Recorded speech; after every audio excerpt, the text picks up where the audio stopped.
তো বন্ধুরা, তোমরা সবাই কেমন আছো? আশা করি সবাই ভালো আছো। তো তোমরা অন স্ক্রিন দেখতে পাচ্ছ এই যে প্রশ্নগুলো, এগুলো সমস্ত 2022-এর আশা গ্রুপ ডির প্রশ্ন। তো আমরা একেবারে লেটেস্ট ভার্সন আলোচনা করছি। হ্যাঁ, 2018 সালের কোয়েশ্চেনগুলো আমরা আলোচনা করেছি। এবার আমরা লেটেস্ট ভার্সন আলোচনা করছি, দেখছি কেমন ধরনের প্রশ্ন আসছে এই রসায়নবিদ্যা থেকে। তো চলো, আর বেশি কিছু আমরা বলছি না, ভিডিওটা শুরু করছি। হ্যাঁ, তোমাদেরকে একটা কথা আমরা প্রথমে বলে রাখি। তো বন্ধুরা, এই যে প্রশ্নগুলো, এগুলো সমস্ত এনসিইআরটির বইকে ফলো করছে। এবার এনসিইআরটির বই কেমন তোমাদেরকে আমরা দেখিয়ে দিয়েছি আমাদের এই চ্যানেলে, যে সেটা বেঙ্গলি ভার্সনে পেয়ে যাবে আমাদের চ্যানেলে। তো সেই সমস্ত বইগুলো আমরা আলোচনা করব, চিন্তার কোনো কারণ নেই। তোমরা আমাদের চ্যানেলটির সঙ্গে থাকো, ভিডিওগুলো দেখতে থাকো। তো চলো দেখো, প্রথম প্রশ্ন আজকের কী রয়েছে। কী আছে? প্রোপাননের আছে ড্যাশটি কার্বন এবং ড্যাশটি কার্যকারী মূলক। তো প্রোপানলের থাকবে 3টা। প্রো মানে 3 থাকে, তোমরা সকলে জানো। হ্যাঁ, এবং এখানে কি হবে? কিটোন হবে, কিটোন কার্যকারী মূলক।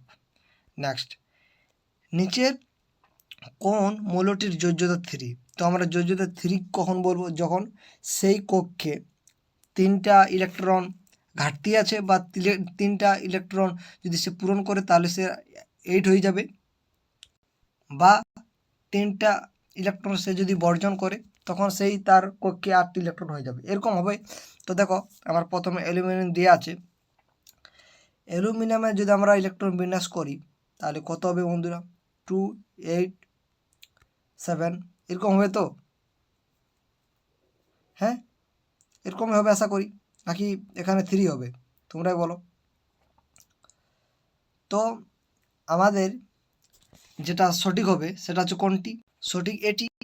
তাহলে এখানে কিন্তু এই যে 3টা ইলেকট্রন, এই 3টা ইলেকট্রন সে যদি বাদ দিয়ে দেয় তাহলে কিন্তু তার একটা, মানে এই যে শেষ কক্ষে 8টা ইলেকট্রন থাকছে সেটা পরিপূর্ণ থাকছে, তাই তার যোজ্যতা হচ্ছে 3, অর্থাৎ 3টি ইলেকট্রন সে বাদ দেবে। তাই এখানে অ্যালুমিনিয়ামে আমাদের সঠিক উত্তর হয়ে যাবে। কার্বনের 6 যদি করি তাহলে প্রথম ইলেকট্রনের 2 হবে, তারপরে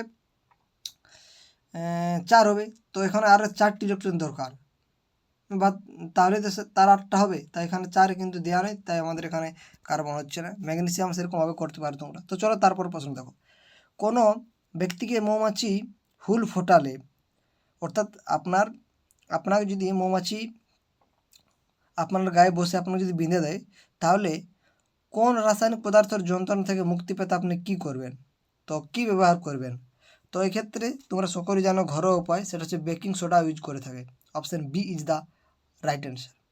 একটি দ্রবণের পিএইচ পরীক্ষা করতে একটি লিটমাস কাগজ ব্যবহার করা হয়েছিল। দ্রবণটি নীল লিটমাসকে লাল করে, তাহলে পিএইচের মাত্রাটা কত হবে? তো পিএইচের মাত্রাটা কত হবে এখানে? এখানে হবে 5। Option A is the right answer.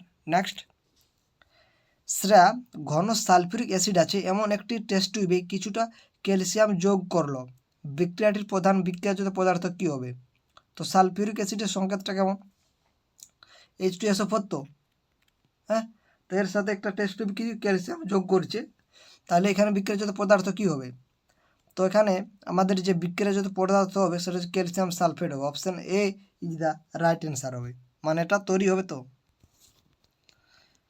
বেনজিনের অণুতে যথাক্রমে পাই বন্ধন, সীমা বন্ধন এবং মোট বন্ধন তাহলে সংখ্যা কটা হবে?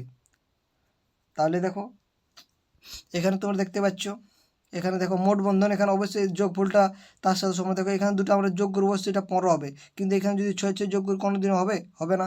তাহলে আমাদের এই দুটো অপশানের মধ্যে কনফিউজ রয়েছে। তো আমাদের অপশান সেটা হচ্ছে অপশান এ, 12 13 আর 15। মোট ইলেকট্রনের সংখ্যার পরিপ্রেক্ষিতে কে, এল এবং এন কক্ষগুলিতে ক্রম কেমন হবে? তো অবশ্যই সব থেকে বড় কক্ষ কোনটা হবে আপনারাই বলুন।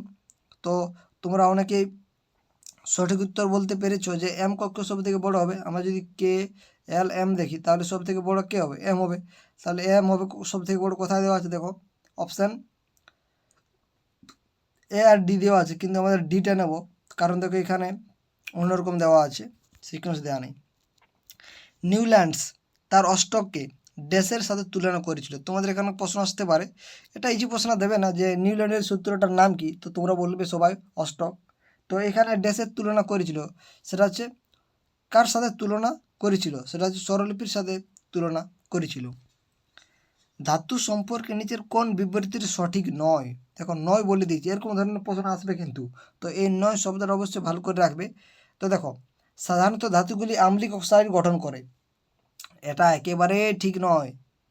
অধাতুগুলো আম্লিক আমরা বলতে পারি, কিন্তু ধাতুগুলি আমরা কোনোদিনও অম্লিক করবে না। দেখো ধাতুগুলি পর্যায় সারণীতে বাম দিকে অবস্থান করেছে, এটা একেবারে আমরা সঠিক বলতে পারছি। অর্থাৎ এখান থেকে আপনাদেরকে একটা দৃষ্টান্ত নিতে হবে যে আপনাদের একটা পর্যায় সারণীর উপর একটা ভালো ধারণা থাকতে হবে, তবেই কিন্তু সঠিক উত্তর করতে পারবে। ধাতুগুলি তড়িৎ ধনাত্মক প্রকৃতির হবে, অবশ্যই ঋণাত্মক হবে না। ধাতুগুলির বন্ধন গঠনের সময় ইলেকট্রন ত্যাগ করার প্রবণতা দেখায়, অবশ্যই এটাও দেখাবে। যেটা হয় না সেটা সাধারণত ধাতুগুলি আম্লিক অক্সাইড গঠন করে, এটা একেবারে সঠিক নয়। প্রদত্ত বিক্রিয়ার নিচের কোন বিজারিত হবে? এটা এখানে যে বিক্রিয়াটি দেওয়া আছে এখানে বিজারিত কে হচ্ছে? তো এখানে বিজারিত হচ্ছে ZNO, option A is the right answer. Next, নিচের কোনগুলি একটি পরসময় বিক্রিয়ার উৎপন্ন বিক্রিয়াজাত পদার্থ? তো কোনটা? তো এখানে আমাদের যেটা সঠিক উত্তর হবে সেটা হচ্ছে লবণ এবং জল, option B is the right answer. Next, নিম্নলিখিত কোন শৃঙ্খলটি কার্বন পরমাণুর বদ্ধ শৃঙ্খল দ্বারা গঠিত হয়? তো সেটা হচ্ছে কোনটা? সেটা হচ্ছে বলয় গঠন, option C is the right answer. Next, নিচের কোন শ্রেণীর মূল্য মেন্ডেলিভের পর্যায় সারণীতে আবিষ্কৃত হয়েছিল না? তো মেন্ডেলিভের পর্যায় সারণীতে আবিষ্কৃত হয়েছিল না কোন মূল্যটা? তো সেটা তোমরা সকলেই জানো, সেটা সকলেই জানো, নোবেল গ্যাস, যেটা 18 নম্বর শ্রেণীতে অবস্থান করে আছে। বেকিং সোডা সাধারণত ড্যাশ ব্যবহার করা হয় না। তো বেকিং সোডা কোথায় ব্যবহার করা হয় না? তো এটা জীবাণুনাশক হিসাবে কিন্তু বেকিং সোডাকে আমরা ব্যবহার করতে পারি না। তো এই ছিল। তারপরে দেখো আরও প্রশ্ন কী রয়েছে, দেখো অ্যামোনিয়া এবং জলের উপস্থিতিতে সোডিয়াম ক্লোরাইড কার্বন ডাইঅক্সাইডের সাথে বিক্রিয়া করলে নিম্নলিখিত কোন যৌগটি গঠিত হবে? তো দেখো অ্যামোনিয়া NH3, এটাতে সংকেত, হ্যাঁ। তো এখানের সাথে আমরা সোডিয়াম ক্লোরাইড যোগ করছি, তাহলে অবশ্যই আমরা NaHCO3 পাবো। 5 কার্বন পরমাণু বিশিষ্ট যৌগ পেন্টানল এর কার্যকারী মূলক বাছুন, সেটা হচ্ছে অ্যালডিহাইড। অপক্ষয় হলো এক ধরনের কি? তো সেটা হচ্ছে জারণ বিক্রিয়া।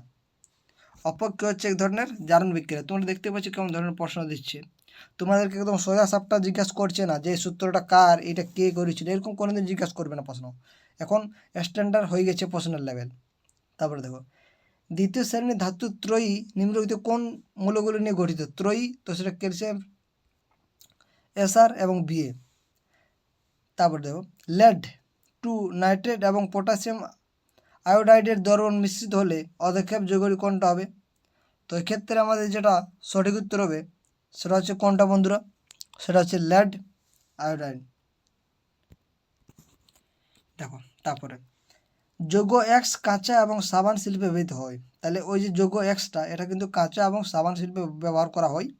এই যৌগটিতে কেলাস জলের 10 অণু উপস্থিত রয়েছে।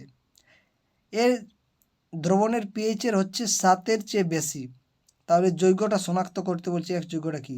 তো দেখো পিএইচটা মান বলে দিচ্ছি কত, 7-এর চেয়ে বেশি, তাহলে অবশ্যই এটা ওয়াশিং সোডা হবে।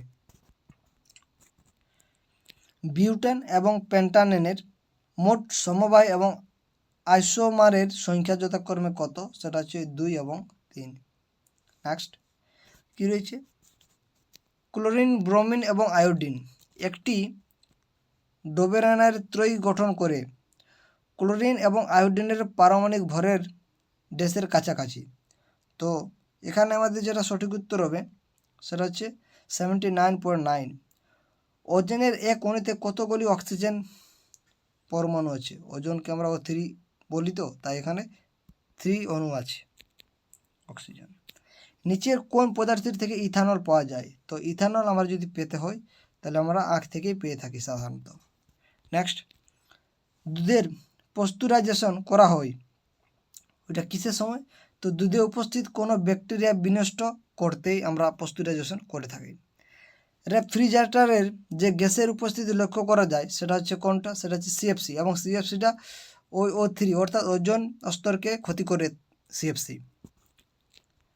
বায়োমাস থেকে যে পদ্ধতিতে বায়োগ্যাস প্রস্তুত করা হয় সেটা কেমন পদ্ধতি? সেটা হচ্ছে অবায়বীয় সন্ধান। এই পদ্ধতিতে কী করা হয়? বায়োমাস থেকে বায়োগ্যাস প্রস্তুত করা হয়। আধুনিক পর্যায় সারণীতে প্রথম ধাতব মৌল কোনটি? তো তোমরা যদি দেখো প্রথমে রয়েছে হাইড্রোজেন, হিলিয়াম, তারপরে লিথিয়াম। তো এখানে হাইড্রোজেনকে আমরা ধাতব মৌল বলি না, তা আমরা এখানে লিথিয়াম নিয়ে নেব। Option A is the right answer. Next, নিম্নলিখিত কোন যৌগটির দ্বিবন্ধন আছে? তো ইথিন, তোমরা দেখতে পাচ্ছ অন স্ক্রিন, এটারই দ্বিবন্ধন রয়েছে। তো আজকে আমরা এখানে শেষ করে দিচ্ছি ভিডিওটা। তোমাদের ভিডিওটা কেমন লাগলো অবশ্যই কমেন্ট করে জানাতে পারো। তো বন্ধুরা, ভিডিওটা শেষ পর্যন্ত দেখার জন্য আপনাদেরকে অসংখ্য ধন্যবাদ।